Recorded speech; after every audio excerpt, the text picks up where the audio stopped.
মহানগৰী পাহাৰে পাহাৰে কংগ্ৰেছৰ প্ৰচাৰ সভা।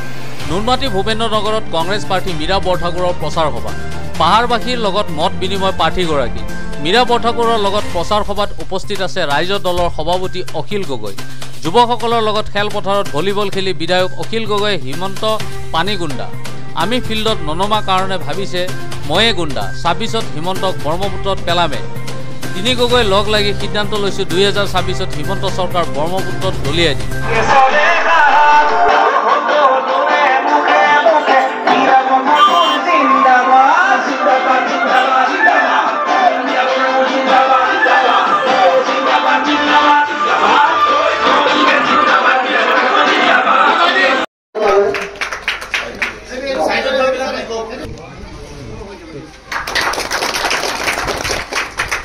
আৰু যদি কোনোবা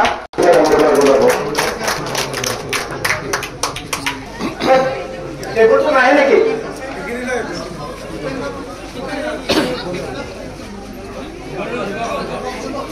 মৰা কলিতা মটৰ ড্ৰাইভাৰ মানুহখিনি হনুমান কছাৰী গোটেই অসমীয়া ভাষী মানুহখিনি গোটেইবিলাকে একেলগে এইবাৰ আমাৰ বিৰোধী পক্ষক নৰেন্দ্ৰ গগৈক ভোট দিছে।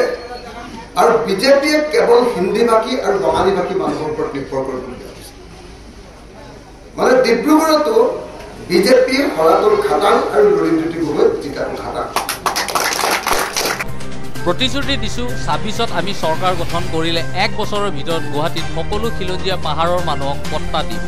২৭ত ৫,০০০ টকেন দি চৰকাৰী মাটিত থকা গুৱাহাটীবাসীক মাটিৰ পট্টা দিম। ২৬ত চৰকাৰ গঠন কৰিমে, কোনেও ৰখাব নোৱাৰে। বদৰদিনকো পানী খুৱাই দিলোঁ ধুবুৰীত। বদৰে আজি কালি শুই উঠি আল্লাহৰ নাম নলয়, অখিলৰ নামহে লয়। বৰপেটাৰ বিৰোধী খোৱা কামোৰাৰ খং অখিল গগৈ। কংগ্ৰেছৰ তৃণমূল CPM-এ বহি এতিয়া এজন প্ৰাৰ্থী কৰক, অন্যথা ৰাইজে আমাক বিজেপিক সহায় কৰা বুলি ভাবিব। নিৰ্বাচনৰ এদিন আগতে হ'লেও বিৰোধীৰ এজন প্ৰাৰ্থী বুলি ৰাইজক জনাই দিয়ক। বাকী ৰাইজৰ হৈ দীৰ্ঘদিন সংঘৰ্ষ কৰি থকা নেতাজনৰ নামেই হৈছে অখিল গগৈ। মই এই গোটেইকেইটা পাহাৰত ১০-১২তকৈ ওপৰত আহিছোঁ। যোৱাকালি ৰাতি ১০টা বজাত পাহাৰৰ পৰা ক'লে, বাইদেউ অখিল গগৈ ডাঙৰীয়া বোলে গুৱাহাটীলৈ আহিছে, এপাক আপুনি লৈ আহক। বোলে ১০টা বজাত কেনেকৈ এৰেঞ্জ কৰিম, মানুহ ক'ত গোট খাব 10টা বজাত, অলপতো সময় লাগিব। বোলে নহয়, লৈ আহক অখিল গগৈ ডাঙৰীয়া, এবাৰ এটা পাহাৰত কওক, আমি সকলোৱে ঘৰে ঘৰে গৈ পেলাই আমি ক'ম তেখেত নাহে নেকি। আজি অখিল গগৈ ডাঙৰীয়া আহি নিশ্চিতি দিছে আৰু এইসকল মানুহৰ ভূমিৰ পট্টাৰ কাৰণে সদায় তেওঁ যুঁজাৰু হিচাপে যুঁজি আছে। ময়ো আহিছোঁ ইয়াত। মই ৰাইজক আহ্বান কৰিছোঁ যে ৭ তাৰিখে বতাহ বৰষুণ নেওচি আপোনালোকে আপোনালোকৰ ভৱিষ্যত সুৰক্ষাৰ স্বাৰ্থত হাতৰ ছবিত ভোট দি মোক জয়যুক্ত কৰক। আমি সকলো একলগ হৈ আপোনালোকৰ সুৰক্ষাৰ স্বাৰ্থত আমি আপোনালোকৰ পৰিয়ালৰ সদস্য হিচাপে সন্মুখত থাকিম বুলি মই সংকল্প লৈছোঁ। গুৱাহাটীত অখিল গগৈ ডাঙৰীয়া কম নেকি? লুৰিণজ্যোতি গগৈ ডাঙৰীয়া কম নেকি? গৌৰৱ গগৈ ডাঙৰীয়া কম নেকি? মই নেতৃত্বক কৈছোঁ, মাটিৰ লগত সম্পৰ্ক থকা, শিপা বিচাৰি পোৱা, মাটিৰ গোন্ধ বুজি পোৱা, মানুহৰ বুলডোজাৰ লাগিলে বুকুত আঘাত হোৱা, এই বেদনা বুজি পোৱা নেতা মোক লাগে। আৰু দলে মোক দিছে। যোনে য'ত বুলডোজাৰ লাগিলে, যাৰ শৰীৰৰ নোম খাৰা হৈ যায়, তেনেকুৱা নেতা মই বিচাৰিছোঁ। মোক তেনেকুৱা নেতাই দিছে। প্ৰিয়ংকা গান্ধীক বিচাৰিলে মোক প্ৰিয়ংকা গান্ধীক দিলেহেঁতেন। মই কৈছোঁ এনেকুৱা নেতাই মোক দিয়ক, দিছে। আমি আজিৰ পৰা মীৰা বৰঠাকুৰ বাইদেউৰ কাৰণে আজিৰ পৰা আমি নিৰ্বাচনী কেম্পেইন, আমাৰ অভিযান আৰম্ভ কৰিছোঁ। আৰু মই নিশ্চিত হৈ আছোঁ যে গুৱাহাটীবাসী ৰাইজে এবাৰ মীৰা বৰঠাকুৰ বাইদেউক জয়ী কৰাব। হিমন্ত বিশ্ব শৰ্মা চৰকাৰখন আৰু বিজেপি চৰকাৰখনে আমাৰ সমগ্ৰ অসমীয়া মানুহবিলাকক আৰু সমগ্ৰ ভাৰতৰ মানুহক জ্বলা কলা খুৱাইছে। বস্তুৰ মূল্য বৃদ্ধিৰে জ্বলা কলা খুৱাইছে। আইনৰ শাসনৰ পৰিৱৰ্তে গুণ্ডাগিৰিৰ শাসনেৰে জ্বলা কলা খুৱাইছে।